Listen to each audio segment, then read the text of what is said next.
The Miami Dolphins just got some division-shaking news that could play a big role in the upcoming season. Over in New York, the Jets suffered a major setback as their best offensive lineman, Elijah Vera-Tucker, went down with what's being reported as a serious injury. He's not only a captain on that team, but arguably their most reliable offensive player. Early reports suggest he could miss at least a month, which would likely keep him sidelined for the Dolphins-Jets showdown in Week 4 on Monday Night Football. And here's where it gets interesting for Miami.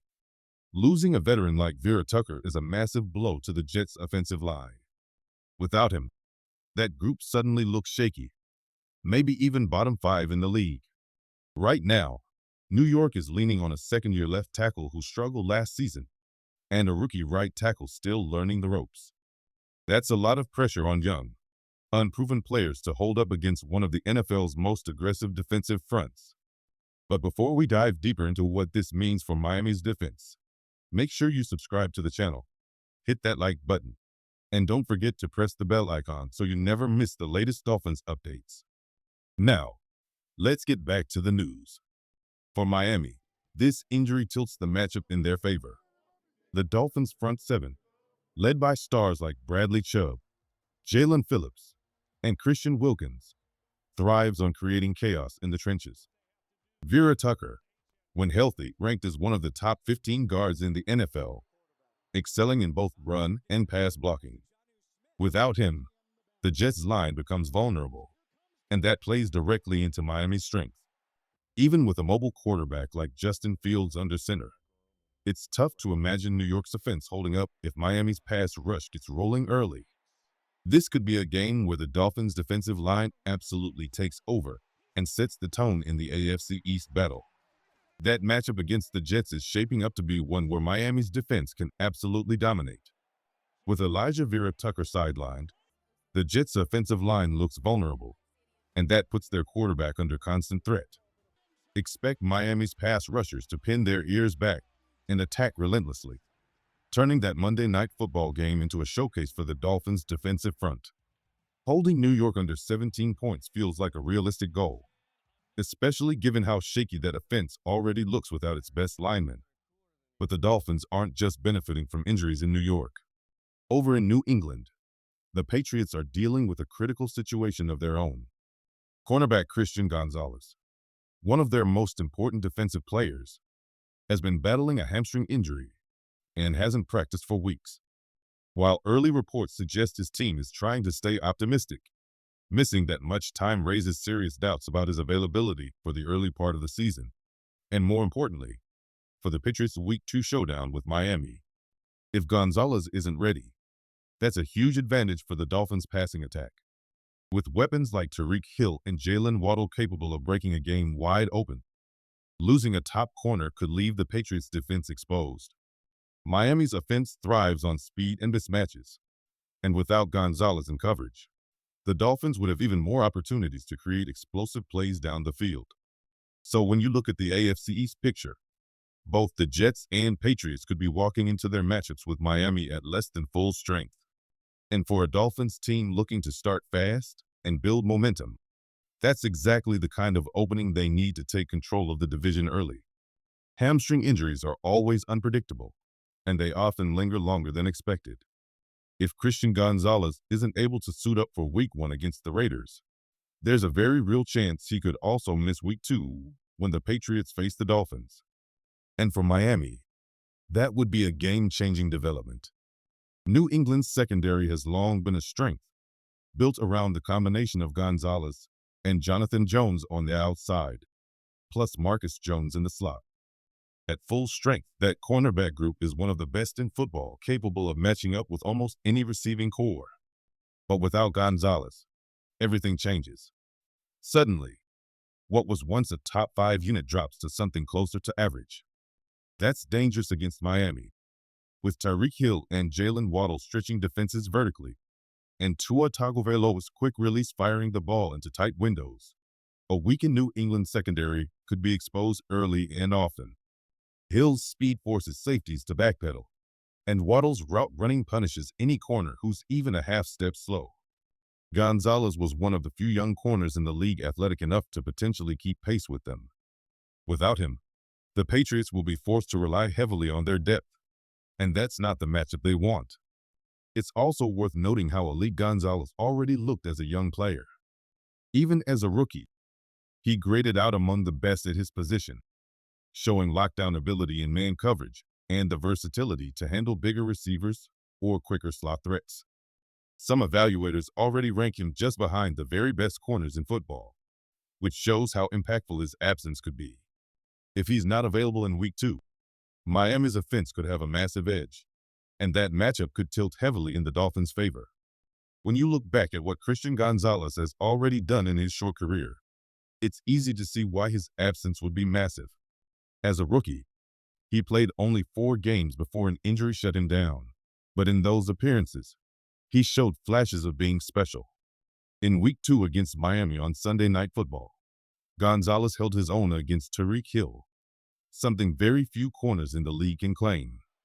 That performance alone put him on the map as one of the league's next great defensive backs. Fast forward to last season, and Gonzalez took another leap forward. He graded out among the best young corners in football, showcasing the ability to blanket top receivers and erase entire sections of the field. Some analysts already put him in the conversation as a top 2 or top 3 cornerback in the league, right behind Patrick Surtain. That's how good he is, and why the Patriots desperately need him on the field. For Miami, though, his potential absence in Week 2 creates a huge advantage. Tyreek Hill and Jaylen Waddle already put defenses in impossible situations. Without Gonzalez to match up on one side, New England will be forced to lean on Jonathan Jones and Marcus Jones, who are solid but not at Gonzalez's level. Against Miami's explosive speed, that mismatch could tilt the entire game. And when you step back and look at the AFC East as a whole, it feels like every team has already been hit by a major injury before the season even begins. The Jets lost Elijah Vera-Tucker, the anchor of their offensive line. The Patriots are sweating Gonzalez's recovery. The Bills saw their first-round rookie corner, Maxwell Hairston, land on injured reserve to start the year. And even Miami has been hit, losing top nickel Kader Kohou during camp. The reality is this: the division is already being shaped by health before a single snap of meaningful football is played. And for the Dolphins, staying healthy could be the difference between simply competing and actually taking control of the AFC East. The reason these injuries around the AFC East matter so much is because of how the Dolphins' schedule is built. Unlike many teams, Miami opens the year with a gauntlet of divisional opponents. After their Week 1 matchup against the Colts, the Dolphins immediately face 3 straight AFC East games, 2 of them at home. That's where the timing of these injuries could give Miami an edge. In Week 2, the Patriots may be without Christian Gonzalez, their best cornerback. In Week 3, Buffalo's rookie first-rounder Maxwell Hairston will still be sidelined on injured reserve. And in Week 4, the Jets won't have Elijah Vera-Tucker anchoring their offensive line. That means 3 straight weeks where division rivals could be missing critical starters, while Miami has a chance to be at full strength. For a Dolphins team chasing the AFC East crown, this is exactly the type of opportunity you have to seize. Getting a fast start not only builds momentum, but also creates breathing room in a division where every win matters. If Miami can capitalize, a strong September could set the tone for the entire season. With that in mind, it's not just about health, it's also about preparation. Training camp and preseason gave Miami a chance to sharpen their chemistry, build rhythm in the offense, and get their defense firing on all cylinders. The work done in the summer now becomes the foundation for how this team attacks the most important stretch of their early season. The number one takeaway from Miami's training camp and preseason is crystal clear: team chemistry. From Otis through August, the Dolphins emphasized bonding and accountability more than anything else. The message was simple: this locker room needed to be closer, stronger, and more united than in past years. It's no secret that in recent seasons, Miami often started hot in September and October but struggled down the stretch when adversity hit. Many around the team pointed to a lack of accountability and leadership in the locker room as part of the problem. This year, that dynamic feels different. Players have openly talked about how the culture has shifted, with stronger leaders stepping up on both sides of the ball. Defensive veterans like Zach Sealer and Jerome Baker, and offensive leaders like Tua Tagovailoa have all mentioned how the team feels more connected and focused. The new faces brought in this offseason have reinforced that message, creating a locker room environment where players are holding each other accountable in ways that simply weren't happening before. And while every NFL team preaches chemistry, the Dolphins seem to be living it. Whether it's on the practice field, in the weight room, or in team meetings, the emphasis has been on trust and communication. That bond could be the difference when Miami faces those tough late-season stretches that have derailed them in the past. This new level of chemistry isn't just a storyline. It's becoming the identity of the 2025 Dolphins. And if it holds, it could be the factor that finally pushes this team from being competitive in the AFC to being true contenders. The second major takeaway from Miami's behind-the-scenes look wasn't about the players. It was about the head coach. Mike McDaniel is already known as one of the most creative offensive minds in football. His schemes maximize speed, spacing, and timing in a way that constantly puts defenses on their heels. There's no debating his brilliance when it comes to drawing up plays. But the documentary also raised questions about leadership style. McDaniel isn't the loud, fiery voice that dominates every locker room scene. Instead, his approach is quieter, more cerebral, and more focused on teaching.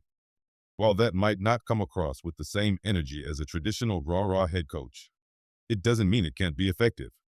In fact, it may explain why Miami leans heavily on team captains and veteran leaders like Tua Tagovailoa, Alec Ingold, and Zach Sealer to set the emotional tone. In today's NFL, there's more than one way to lead. Some coaches command with volume and intensity, while others build trust through communication and strategy. McDaniel clearly falls into the second category. The question for Miami is whether that style can sustain the team through the challenges of a long season and the pressure of the playoffs. What's clear is that this year's Dolphins are structured differently. Leadership doesn't rest on one voice. It's spread across a group of captains and respected veterans who are stepping up to hold teammates accountable. That collaborative approach could be exactly what Miami needs to push beyond the hurdles that have tripped them up in past seasons.